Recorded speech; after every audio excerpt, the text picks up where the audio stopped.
ఎవరో ఒకరు ఎప్పుడో అప్పుడు ఎవరో ఒకరు ఎప్పుడో అప్పుడు నడవరా ముందుగా అటో ఇటో ఎటో వైపు అటో ఇటో ఎటో వైపు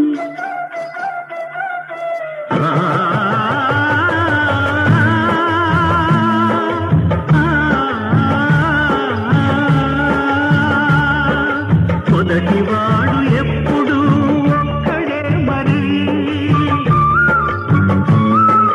మొదటి అడుగు ఎప్పుడు ఒంటరే మరి తెలుపవచ్చు వాళ్లకు బాటైనది ఎవరో ఒకరు ఎప్పుడో అప్పుడు నడవరా ముందుగా అటు ఇటు ఇటు వైపు అటు ఇటు ఇటు వైపు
తారీఖు ఎంత 25 అంటే 34 32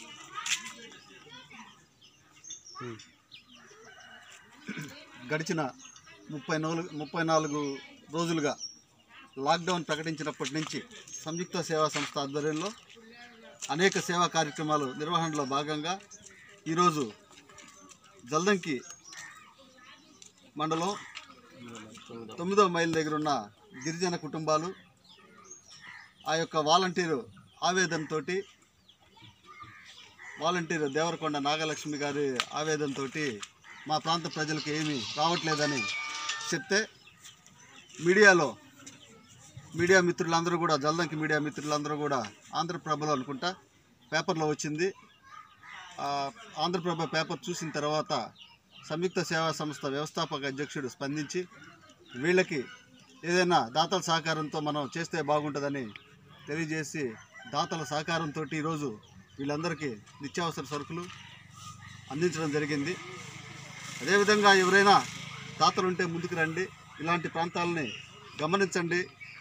ప్రభుత్వం నుంచి వచ్చే ఆదాయం ఒకటే సరిపోదు, ప్రభుత్వం ఇచ్చే సౌకర్యాలు మాత్రమే సరిపోదు, ఇంకా ఎక్కువగా ఇస్తే బాగుంటుంది.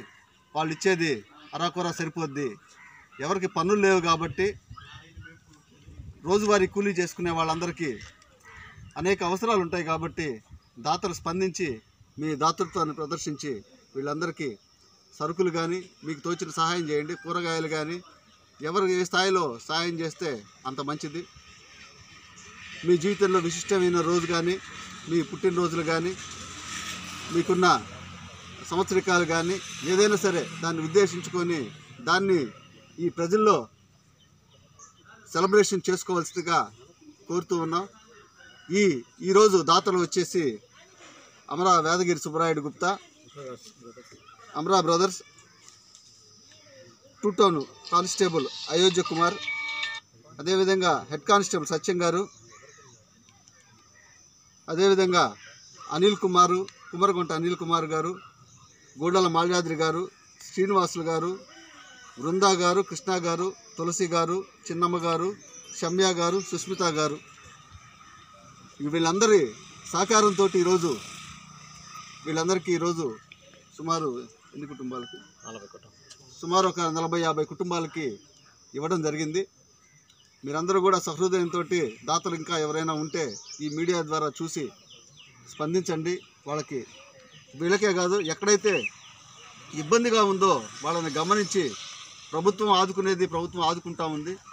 ఇది కాకుండా మనవంతు సాయం మీరు కూడా మానవత్వంతో స్పందించి వాళ్ళందరికీ మంచి చేయాలని, ఒక పూట భోజనం పెడితే మనకు వచ్చే పెద్ద నష్టమేం లేదు, ఖచ్చితంగా మీరు అందరూ అమలుపరుస్తారని ఈ అవకాశం ఇచ్చిన మా వ్యవస్థాపక అధ్యక్షుడు గంగపట్నం సురేంద్రకి మా హృదయపూర్వక ధన్యవాదాలు తెలియజేస్తూ ఇండియన్ రెడ్ క్రాస్ జిల్లా కమిటీ ద్వారా ఆయన సంస్థని అభినందిస్తూ ధన్యవాదాలు తెలియజేస్తున్నాను. మొన్న కథనం చూసాము గ్రూప్లో, ఆంధ్రప్రభ పత్రికలో ప్రధాన సంచికలో మెయిన్ స్టేట్ లెవెల్లో న్యూస్ వచ్చింది. బుట్ట అల్లందే బువ్వెట్ట అన్న చందంగా దాన్ని ఇమ్మీడియట్లీగా మేమందరం షేర్ చేసుకొని ఒకరికొకరం, మా ప్రసన్న గారు, అలాగే మా సంయుక్త సేవా సంస్థ సురేంద్ర గారు, అలాగే అనిల్ అన్న, అయోధ్య గారు, సత్యం సార్ అందరం మూకుమ్మడిగా మాట్లాడుకొని మనం ఎన్నో చేస్తున్నాం. అటువంటి వాళ్ళకి ఏదైనా మనం ఖచ్చితంగా ఒక వారం 10 రోజులు వాళ్ళు వండుకునేటట్టుగా ఉండేటట్టుగా ఏర్పాటు చేద్దాం అనగానే మా ప్రసన్న గారు ముందుకొచ్చారు. అలాగే అమరా బ్రదర్స్, అమరా యాదగిరి అన్న ప్రతి ఒక్క కార్యక్రమంలో కూడా ముందుంటారు. అడగంగానే మా ప్రసన్న చెప్పంగానే ఓకే నేను ఉండబలేదు, ప్రసన్న ఉన్నా కానీ నేను ఉన్నట్టే అని చెప్పడం చాలా ఆనందంగా ఉంది. ఈరోజు ఆయన రాలేని పరిస్థితి కాబట్టి ఇటువంటి సహాయ సహకారాలు ప్రతి ఒక్కరు కూడా ముందుకొచ్చి పేదలను ఆదుకోవాల్సిన పరిస్థితి. ఇది దాదాపు ప్రపంచవ్యాప్తంగా 220 దేశాలని చుట్టుముట్టి ఈ యొక్క మహమ్మారి వెంటాడుతుంది కాబట్టి దీని నుంచి రక్షణ పొందాలంటే ఖచ్చితంగా లాక్డౌన్ ఉండాల్సిందే. ఆ విధంగా మీరు కూడా ఇళ్లలో నుంచి బయటికి రాకుండా జాగ్రత్త చర్యలు తీసుకోవాలని తెలియజేసుకుంటూ, ముఖ్యంగా ఏమీ లేదు మా సురేంద్ర అన్నకి, అంటే బండి ఆపినా కానీ అతను తినే పరిస్థితి లేదు. అటువంటిది మనం సహాయం చేద్దాం, నలుగురిని అడగదాం, దాంట్లోనే మనం కూడా తిందాం అని ఈరోజు ఒక ఆటో నడుపుకుంటూ ముందుకు రావడం మేము అతను అభినందిస్తున్నాం. మా సంస్థలన్నీ అన్నింటినీ కూడా పక్కన పెట్టి ఆ సంస్థతోనే లాక్డౌన్ కంప్లీట్ అయ్యేంత వరకు నడుస్తానని చెప్పి తెలియజేసుకుంటున్నాను.